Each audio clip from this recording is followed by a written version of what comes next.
Guys, magandang araw sa inyo. Mayroon tayong ini-engrave ngayon yung mga souvenir para pang display ko mamaya doon sa Boulevard sa Dipolog City.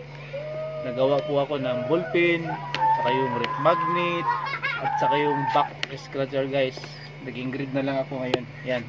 Ito naman yung ballpen ngayon guys. Yan, ballpen na yan.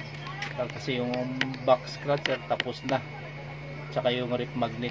Nakita ko sa inyo guys yung mga ginagawa ko ngayong araw na to para pang display ko mamaya doon sa Boulevard sa Dipolog City.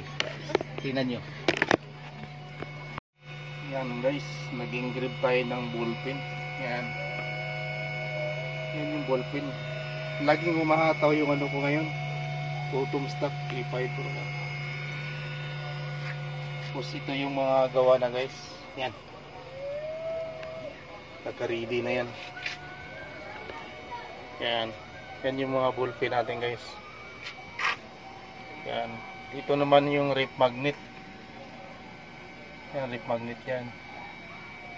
Saka ito naman yung back scratcher natin na kung yung pawis lang pag-usapan. Nako, grabe yung pawis ko sa paggawa nito. Yan.